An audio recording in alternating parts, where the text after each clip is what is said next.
I am an enemy of people who don't appreciate that they're in the greatest profession they could possibly be in. I love my profession, so hear it loud and clear. This is my 49th year of teaching. I love this profession today as much as the day I started.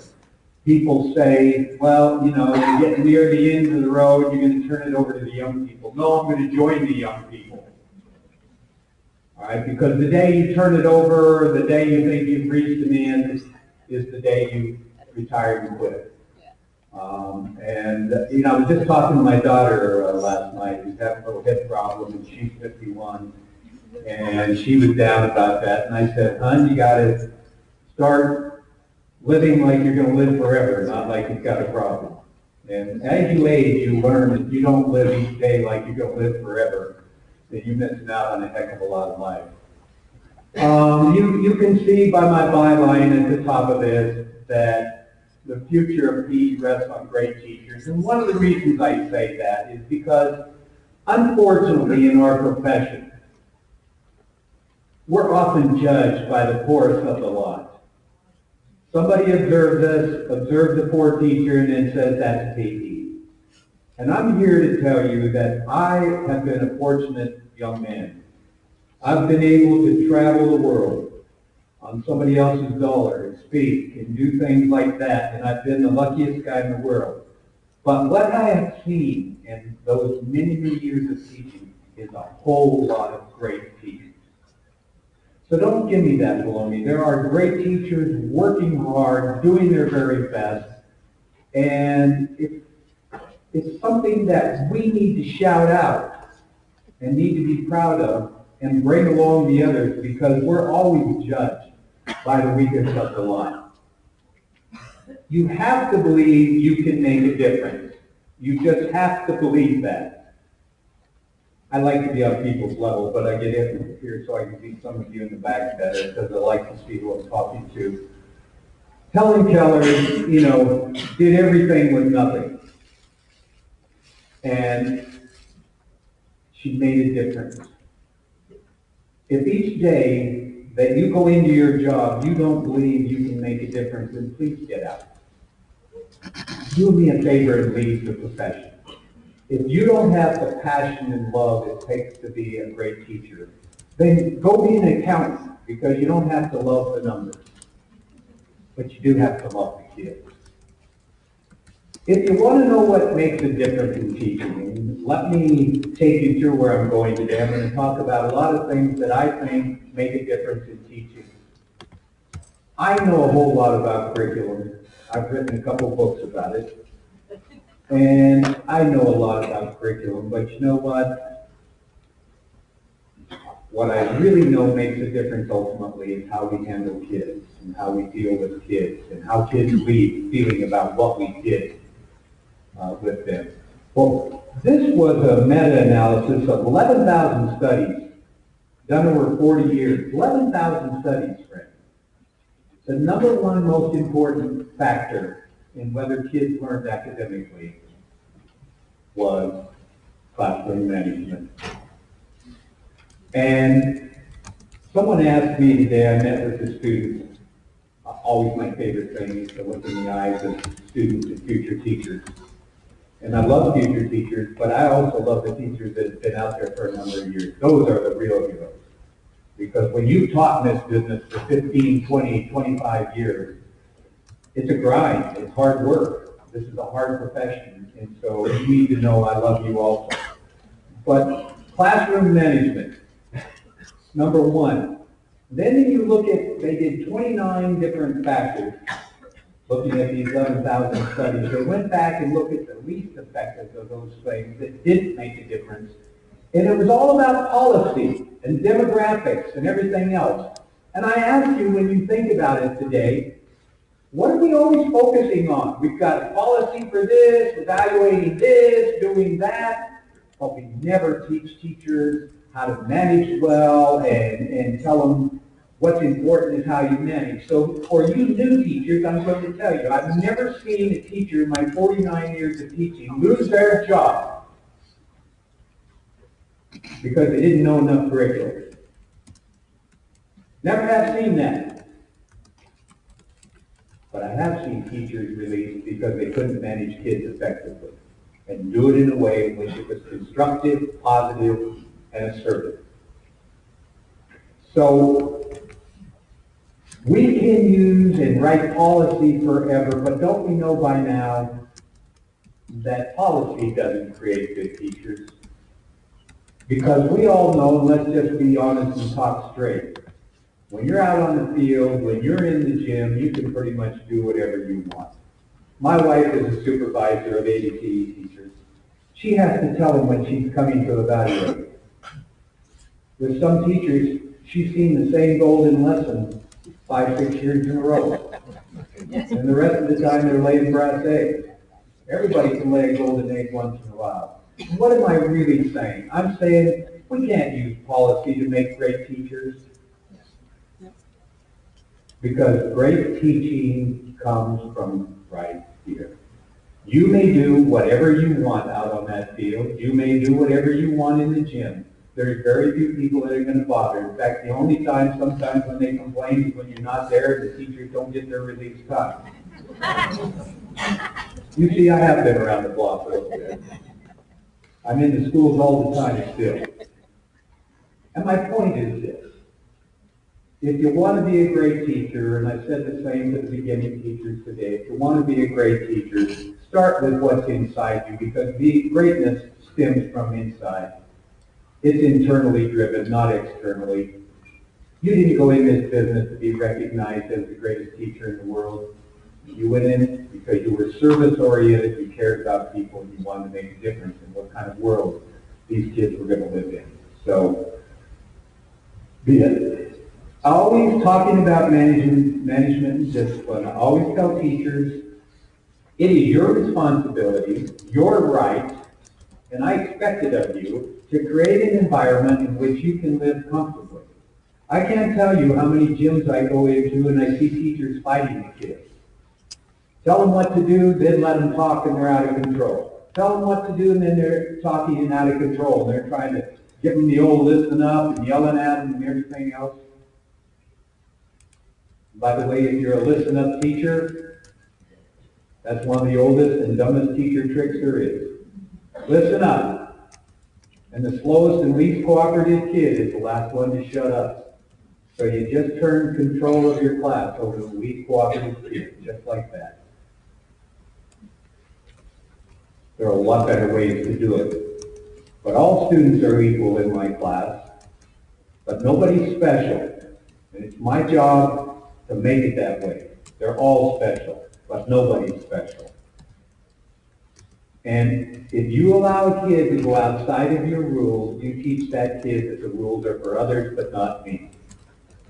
And there is no excuse for not getting every kid with you in your class every day. There just are no excuses.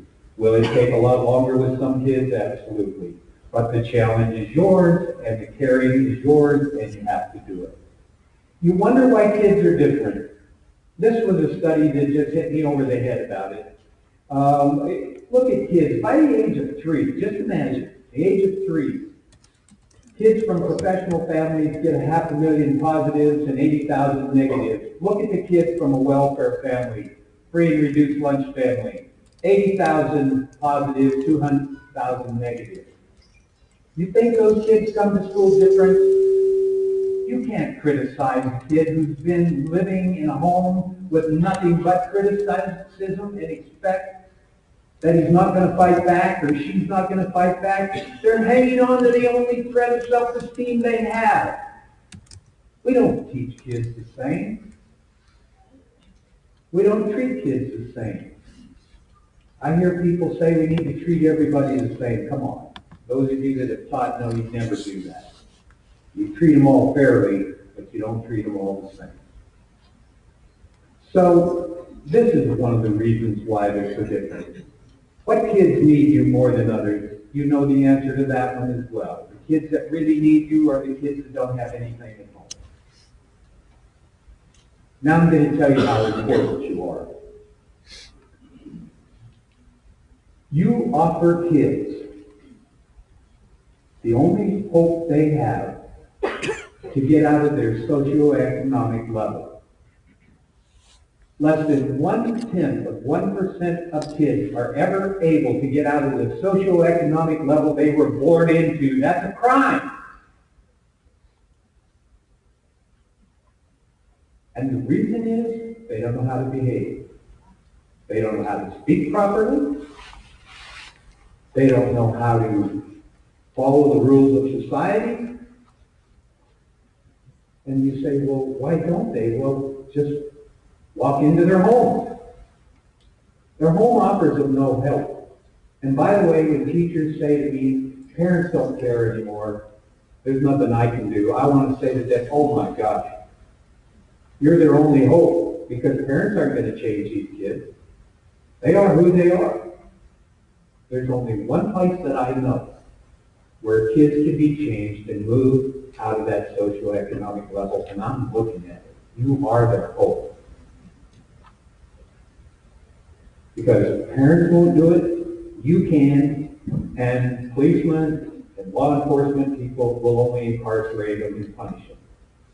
So you think about both ends of that. You in the middle offer the only hope they have. You are the fabric of American society.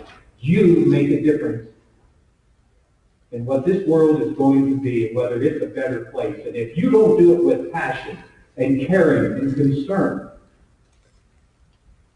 then I don't think our society has much hope. And sometimes you think you get beat up. And sometimes you think you get criticized. And sometimes you think right now it's cool to criticize education. Well, so be it. Why don't you become a cynic then and quit? Please don't.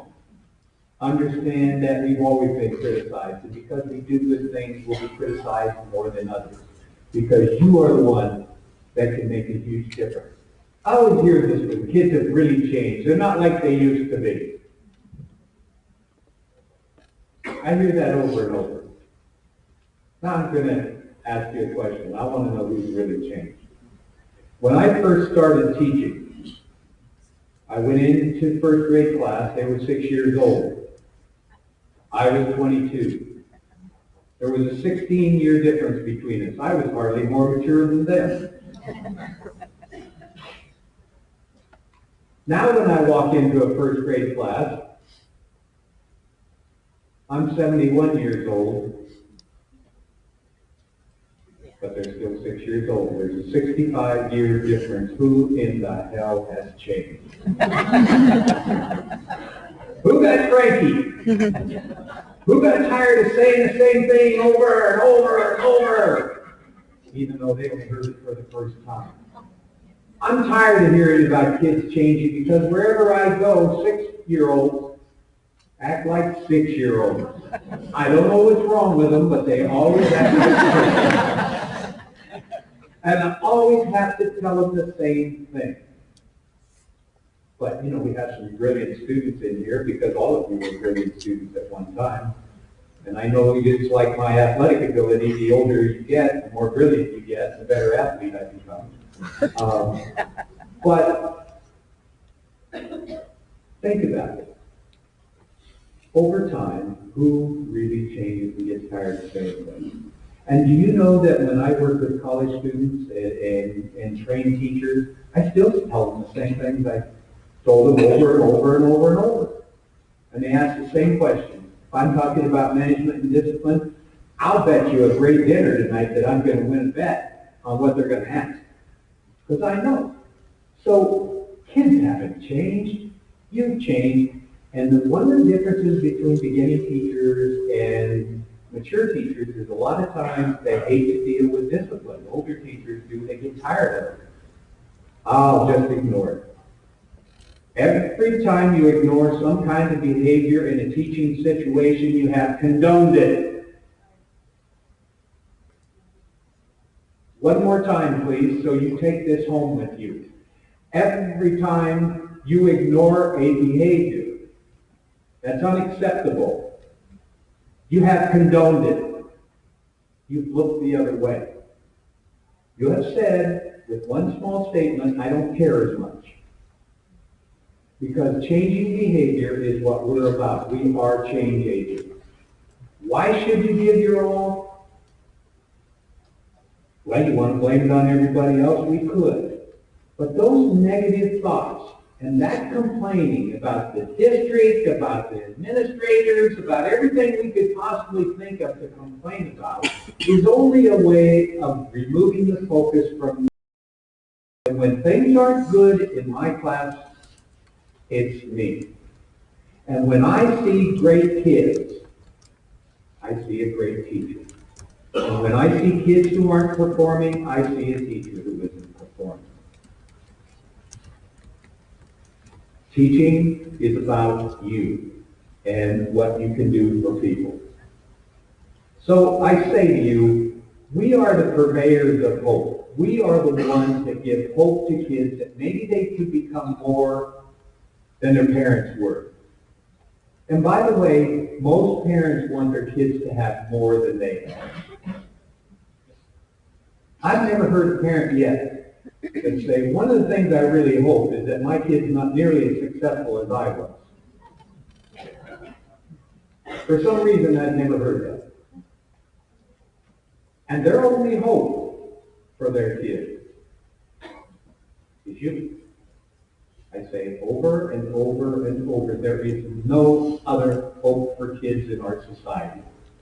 We're trying all kinds of different ways, but whenever we have a problem, boom, throw it on the school. Let the school do it. Well, you have broad shoulders, keep them broad, because I don't see that going away. Because we're trying to hold our society together, because you are the fabric of our society. But don't become a cynic. Cynicism is a killer because it says over and over that you're pessimistic about the future, that there's no hope in changing it. And what you're worried about when you're a cynic is that you're really saying, you know, I'm okay. If everybody was like me, the world would be just fine. Well, I got news for you. If everybody was like you, we might have a problem. We want difference. We want that. But cynicism is a gift that we just can't accept. We never want to deal with that. Accept that you are a change agent. It is your job to change behavior. I always start off every class I teach with my beginning teachers and say, you know, you can teach skills, you can teach fitness, and you can teach an active lifestyle. But if you don't teach kids to be great people, you have taught nothing. We all know the issues of athletes who have not learned how to be good people, who were born with God-given gifts, but didn't learn high character. That is the number one thing you do every day when you go into that classroom and try to change behavior. Yes, I want you to teach skills. Yes, I want you to teach fitness. Yes, I want you to teach an active and healthy lifestyle. Of course I do. But above all, I want you to correct unacceptable behavior, make them better people, and see that as your primary outcome. I think it's a huge outcome measure. This, you've all heard it. I'm not going to dwell on it. By now, you should be smart enough to know that you have to live the life you want others to live. And it's important. And I like the bottom one. If you can't tell, I'm about passion.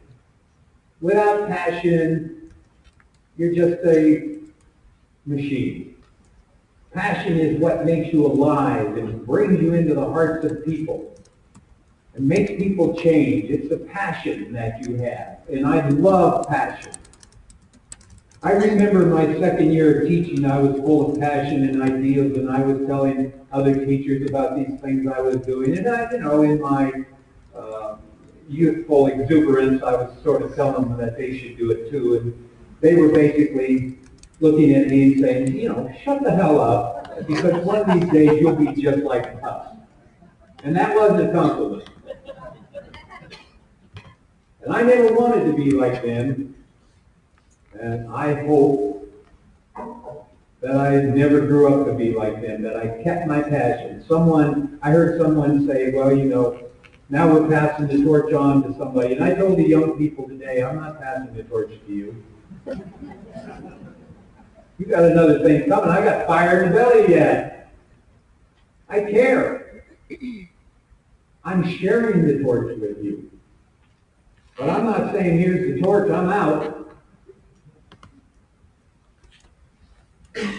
Do I look like I'm on my last leg? Not at all. If you were in my class, you'd check my fire out. You'd know it's still there. All right. One of my favorite words, expectations. If you don't expect your students to be more than they can be, then you are doing nothing for them. If you don't look into kids' eyes and say, this is where I want you to be, I think you can do this, I know you can do it, I expect you to do it. I'm not accepting that, son. I want more.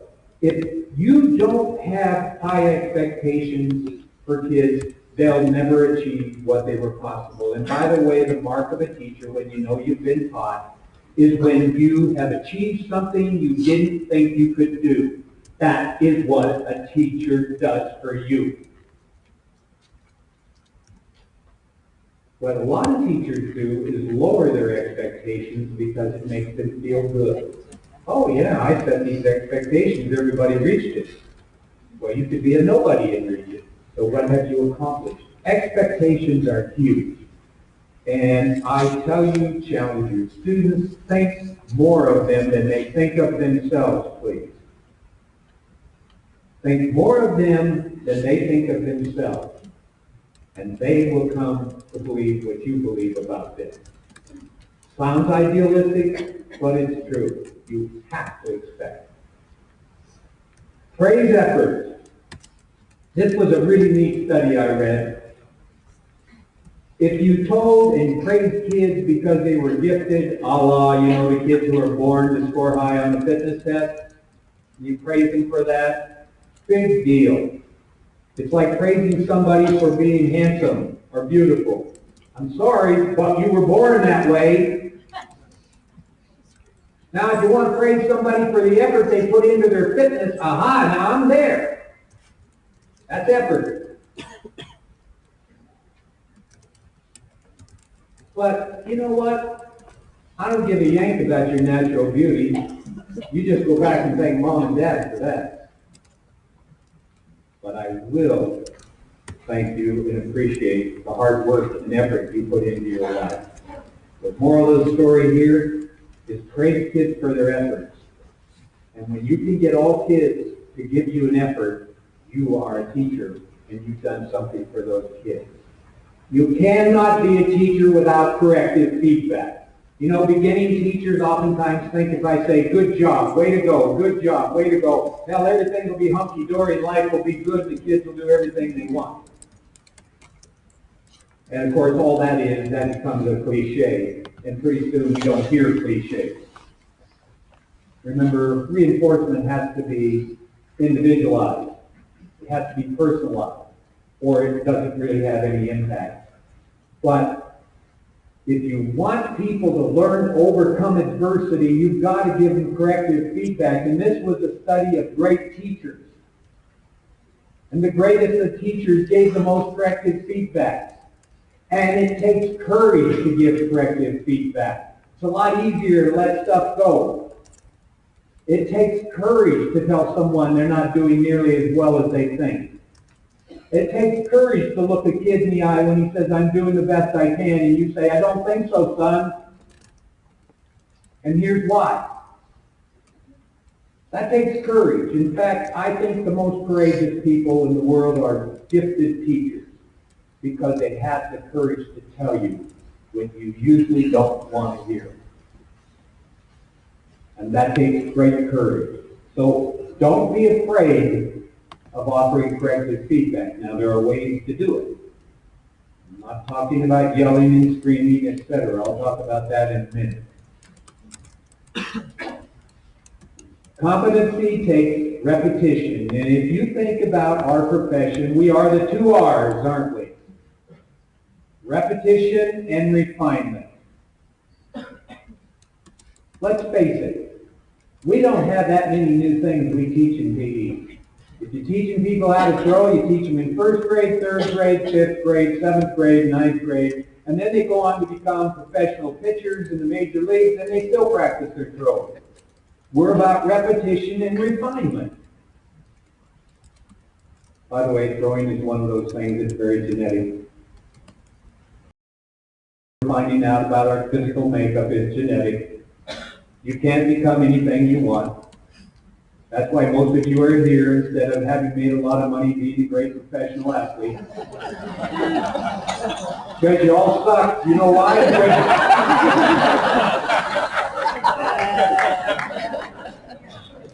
You want to know why? Because your mom and dad suck. You didn't get the genetic pool. You really think you can take a couple donkeys, breed them, and win the Kentucky Derby? And that's why you went into PE. You thought you were a hell of an athlete, but you found out you weren't. Well, hell, I'll go where they'll take anybody. Why do you think I'm here? I wanted to be an NBA basketball player. You know, but I had a vertical jump, something like this, so it didn't do me too well. All right, but it takes a lot of practice. And it takes a lot of constructive feedback. But don't be afraid about talking and telling kids and correcting them. The fact of the matter, I just told you that when you offer constructive feedback and corrective feedback, you make people able to take it better and overcome adversity better. So why wouldn't you do it? And the people that hate doing that, we call them the old roll out the ballers, don't we? Let them play. Structure and discipline. You know where I come down on this. You can tell by now that I'm a great believer in management and discipline. And you can see what happens. Kids learn when there's structure and discipline in the class. When I talk about structure and discipline, I'm not talking about being mean-spirited. I'm not talking about yelling across the room and embarrassing the kid. I'm not talking about putting a kid down in front of his peers. I'm talking about good, effective management skills. I'll show you how I deliver in a little bit. I love grit. I love this study, grit versus perseverance, or versus talent. Talent doesn't mean anything if you don't have grit. Now, if you have grit and talent, you got a nice package, and you're going to do well.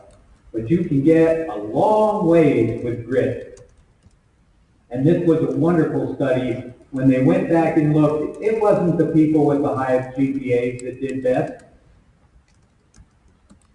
Now, that doesn't mean some of you losers that didn't do very well in school, might achieve better. I'm still after you to achieve the very best you can, obviously, rather than settle for second best. But the point is, that passion and that perseverance takes you a long ways in this world. A smile, I love smiles. I love people who smile. Did a study, they looked at the average number of smiles in a 30-minute lesson. And by the way, a smile is where you look in the eyes of a kid, you smile at them, and you get one back. 90% of what a kid up through the 4th grade believes about whether you like them or not is based on one single thing you do to them. As simple as this. Smile. It goes down to about 60% in the middle school. But it's still high. It's important to smile. And do you know that you don't smile enough in PE? And do you know you're going to look at me and say, well, I smile all the time, Bob. And I'm going to say to you, well, look in the mirror once in a while and see which way the frown lines are going. Smiles are everything to kids. They say in one easy gesture, I like you. You're a good young man. You're a good young lady. I appreciate what you're doing. Keep working for me. Correct behavior without emotion. This is the biggest thing I teach beginning teachers.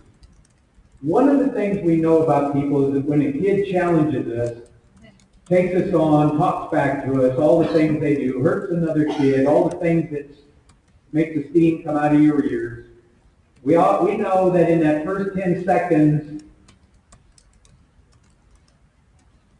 the old dinosaur brain takes over.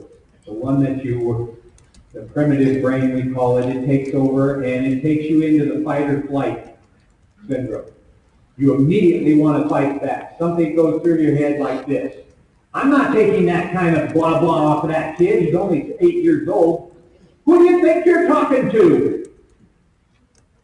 That's the primal brain at work. And that's, when you hear intimidation coming out of your mouth, that's the primal brain at work. You're fighting.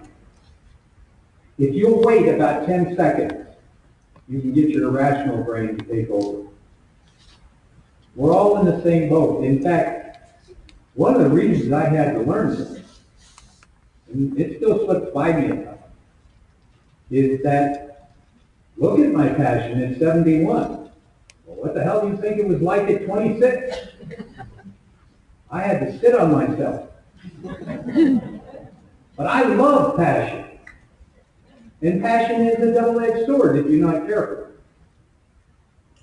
And I've learned to work with it, and it's one of the greatest things. But here are some guidelines to help you from losing it. Because, by the way, when we get in trouble for disciplining, and then we say, well, the principal doesn't support me, parents don't support me, or whatever, it's almost always after you've had an emotional outburst and you lost it, and you said the wrong thing. I've rarely ever seen, and I've been around teachers my entire life, I've rarely ever seen a teacher get in trouble for correcting a kid's behavior in a very rational and under control manner. It's always when they say the wrong thing, when they're angry. So you correct behavior privately. Yelling across the room is never correct. Think about it for a second. I yell across the room, hey you two, stop it. I need you with me. And they look at you like, it's not doing anything. Or they keep talking, and now you're really angry. By the way, when you yell across the room, you've just turned over control to the class. They're in charge now. Maybe they give you a little sign language. Maybe they turn and walk away and not look at you. Maybe they give you this. And now your primitive brain is kicked into high gear. And you're hot. It never works well to yell across the room. And you know darn well, I've been teaching 49 years, that I've never ever yelled across the room at kids. And if you believe that, I got some swampland in Florida. I mean, in Arizona, I'll tell you. Of course I have, but I'm not proud of it. Because it's never effective. By the way, what it does do, it reinforces you, because usually those kids will respond, but not always, and when they don't, you've got a real problem. But the other thing it does, it raises the anxiety level of the rest of the class. It's not very effective. And if you want to know a dumb teacher trick, it goes something like this. Hey, I need you two with me right now. We're not getting started till you two are with me. Now, how stupid is that? They probably turn to each other and say, well, hell, let's finish up here. He's not getting started till we're quiet. That's the dumbest thing I've ever heard. I've got a whole cadre of dumb teacher tricks that I teach my students. But that's dumb as could be. You put the least cooperative kids in charge. Now, I know what you were really saying. What you were really saying is, your real teacher talk was, I'm trying to embarrass the hell out of you two, so you'll shut the hell up. That's really what you're trying to say.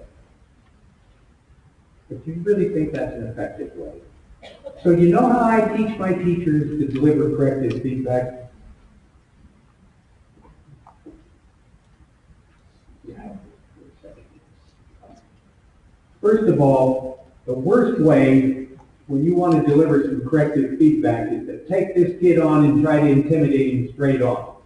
Now, if you really want to confound this with another dumb teacher trick, and say something stupid like, you look at me when I'm talking to you. That's the dumbest thing I've ever heard. What do you want to look at him for? Why do you want to look at him? He gives you this. He gives you this. He turns and walks away. There's nothing but bad alternatives. What do you want to do that for? Instead, what's that white stuff coming down out there? Holy mackerel, I looked out there and I, oh my, yeah, back to Arizona for this boy. All right. No. I actually have home in Flagstaff and it's snowing there, so it's okay. I know about it. Instead, I get my class moving, and while they're moving, I come up behind this young man, and wow, I love that name. You got the best name in the room, son. I come up behind Bob, and if he looks at me, I just say, Bob, look straight ahead, please. Because I don't want to see him. We keep moving. I'm going to deliver this privately. I don't want to see his face. What stimulates the emotion in you? The face. That's what stimulates the emotion in you. I come up behind him and I just say, gently and under control, Bob, you were talking while I was talking. That's the third time I warned you. I need you in time out for the rest of the period. Thank you. I deliver that and I'm out of there. I teach my teachers to take at least 4 giant steps and go see another student. Why? Because Bob might turn to say, hey, it wasn't me, it was Mike that was talking. When I get 4 steps away and I'm engaged with another student, he shuts up. There's absolutely no room for interaction right here. You're the man. Thank you so much. Yeah, give me a hand. You did a hell of a job. I don't know how the hell you blow it, but you did good. All right. But my point here is, sometimes you make your own bed and sleep in it day after day after day after day. You don't need to look at his face. Deliver it, move on. Did you Mac?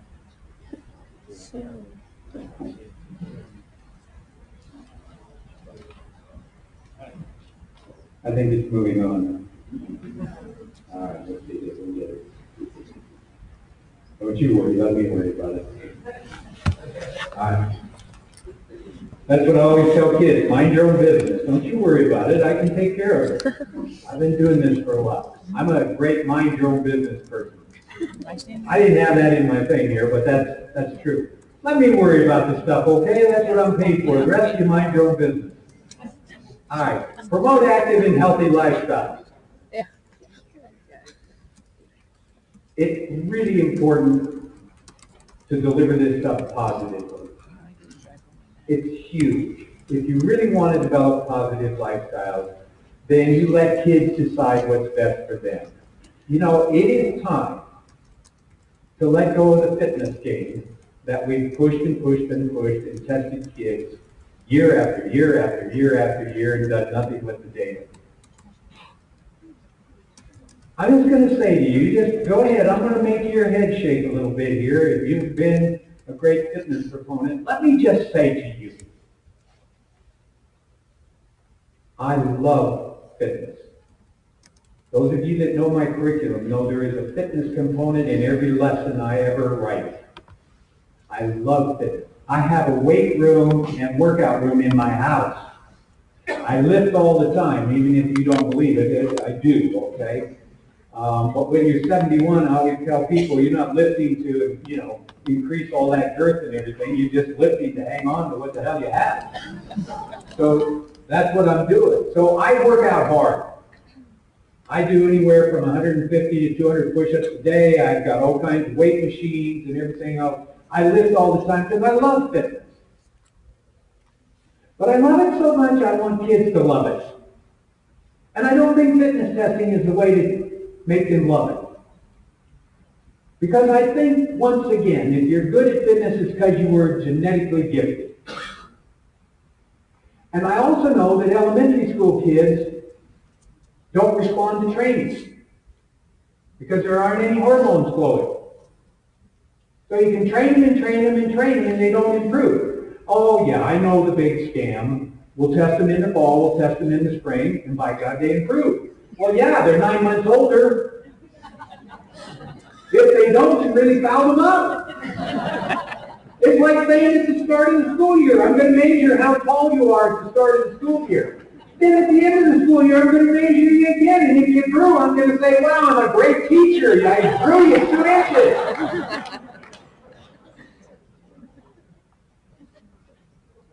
Aren't there a lot better ways to teach fitness than fitness testing?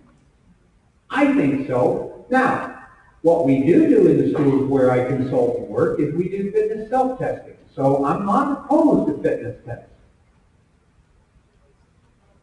But that formalized testing where every kid has to do it, look, how can that, just think about it a minute. I'm going to test little fat Freddy in first grade, little fat Freddy in second grade, little fat Freddy in third grade. And every year I'm going to tell him, well, if you keep working hard, son, you'll get fit.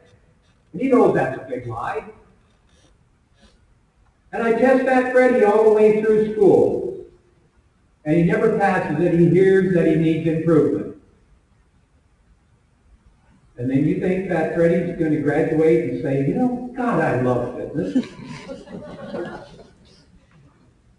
Come on.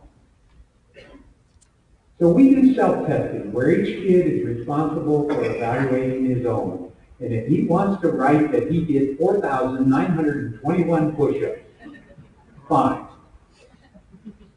Because I want him to learn the process. And when it becomes important to him, he'll no longer cheat on it. And it will be important. And then I'll just kind of close that thought by saying to you, you know, when I go around and talk to experienced teachers, I always say to them, well, you know, this fitness testing, if we spend 6 weeks a year fitness testing, 3 in the fall, 3 in the spring, and it's such an important thing, how many of you still fitness test yourself every year, twice a year? You know, I have a hell of a time finding hands to go up. Not many people do it. What's the point of spending 6 weeks of our curriculum, which is a sixth of the year, on something we never use again for the rest of our life? I'm sorry, but I didn't come here just to tell you what you want to hear, but to have you at least think. That's all I care, that you think. You know, I'm a professor. And I always tell people I'm paid to profess, and I'll tell you what I think, I'll profess, and then when I leave, you can do whatever the hell you want. But I'm at least going to tell you what I think. This is, I think, pretty neat. This is for you as adults. Did you know, and when I ask student teachers, most of them don't know this. This study was done in 2010. They have identified the genes that control response to training, whether you improve or not. 1 out of 5 adults doesn't. Now you're all responders. That's why you went into this business, because you responded and you felt cool when you worked out and improved. But 1 out of 5 adults, you're not a standard population. You know that? You like physical activity. You like fitness. But 1 out of 5 adults doesn't improve. Not even their blood lipids improve. And it's controlled genetically. Now, am I saying that we shouldn't teach fitness to those people? Heavens no, because there are lots of other benefits you can get from it. If not the most important, the emotional stability it gives you. That's not my point. My point is to tell you to be sensitive to kids, to adults, to everybody, and not expect that they're all going to improve the same amount. By the way, we improved tremendously different amounts. It was a study they did a number of years ago where they looked at adult males and VO2 max, and some didn't improve at all, and some improved over a liter in their VO2 max score, which is huge. So we all respond differently as well. This one's just for you. And I like the bottom line. You can read it. But it's not the strength of your heart, it's the strength of your legs that's going to keep you out of the nursing home. So my motto to you is the same thing I teach kids and everybody I teach. Move that darn thing. Get it going. It is going to keep you out of the nursing home. And take a look at predicted survival. It's based on your gait speed. So if you're a lollygagger, start moving it a little bit, will you? And if you're too young to know what the heck lollygagging is, we'll go look it up.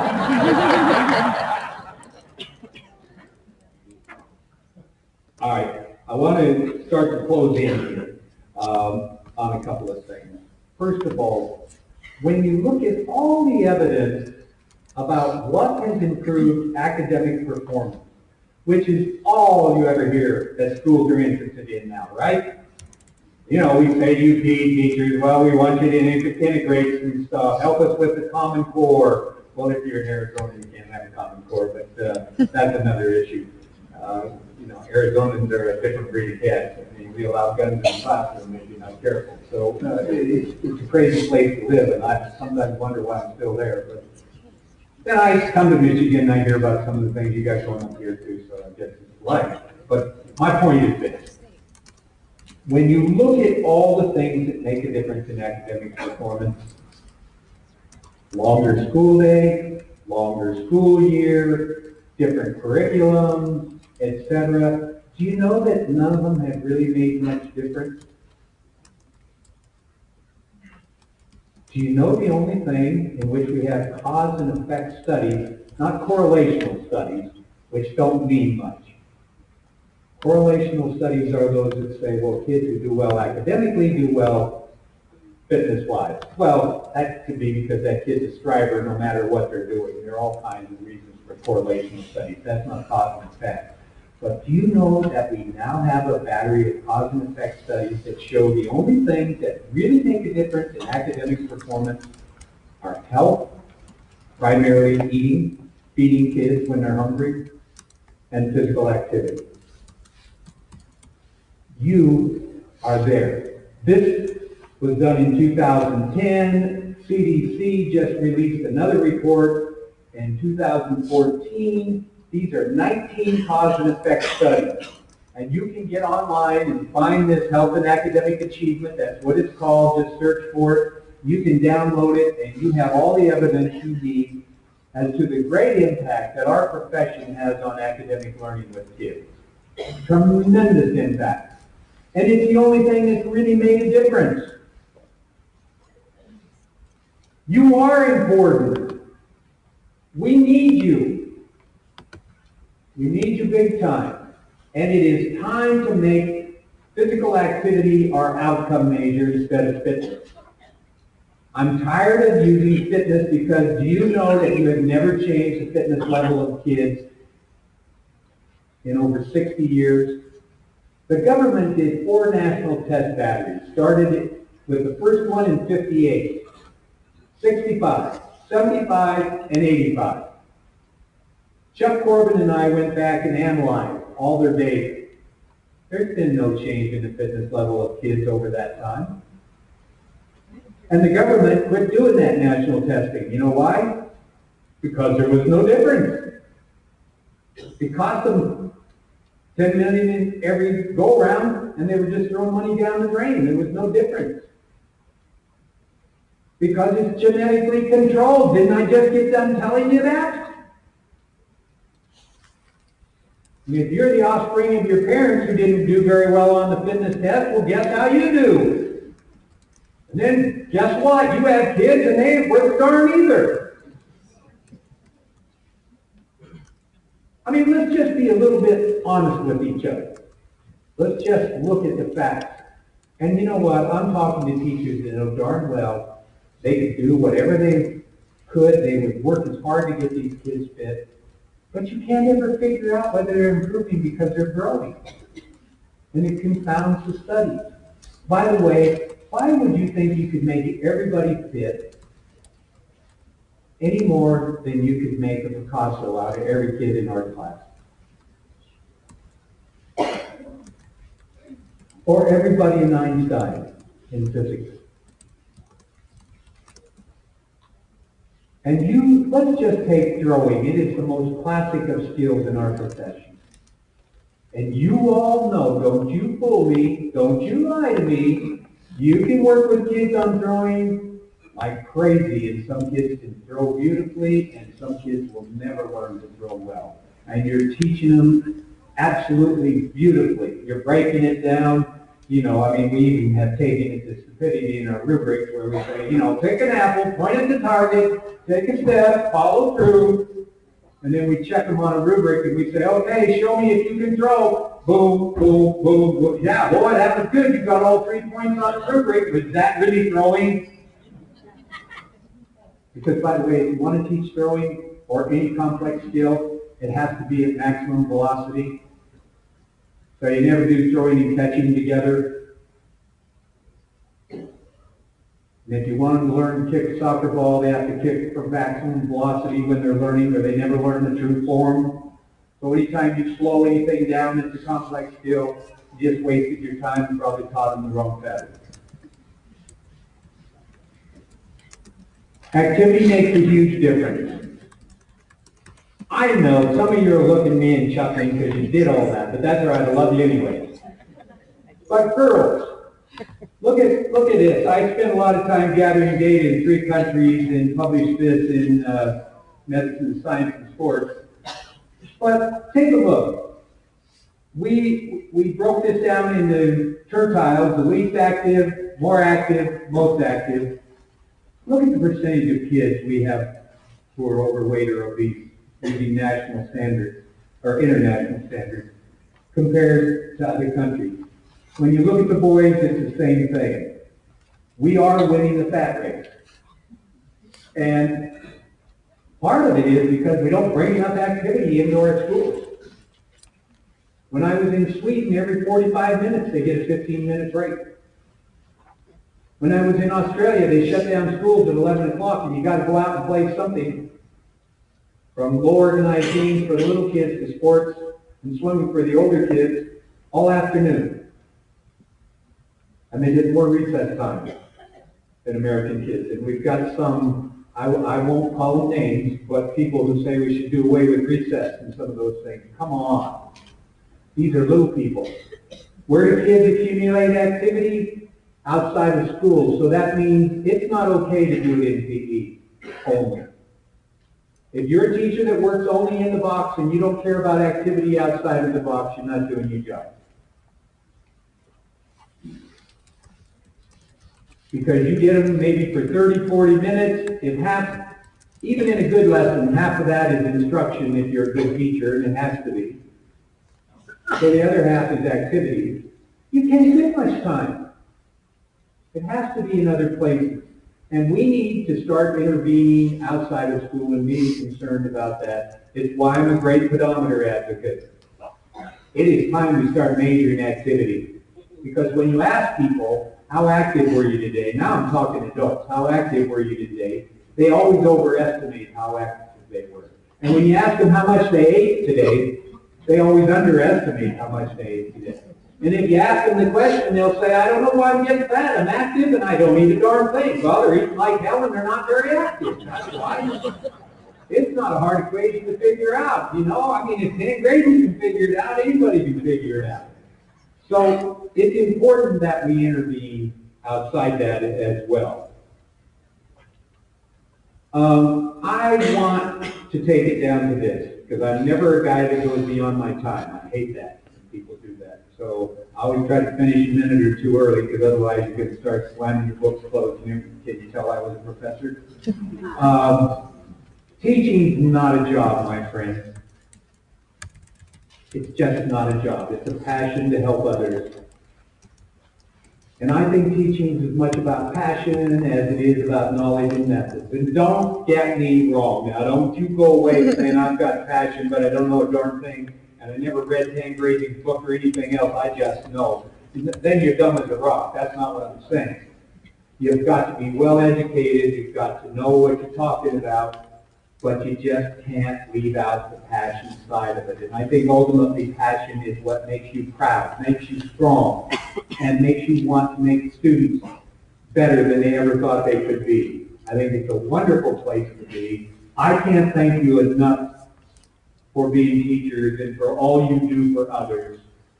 It's been my privilege to share with you, and I try to make you smile and think at the same time. But I love you for being teachers. I can't thank you enough from the bottom of my heart. Go out and teach and change the lives of others.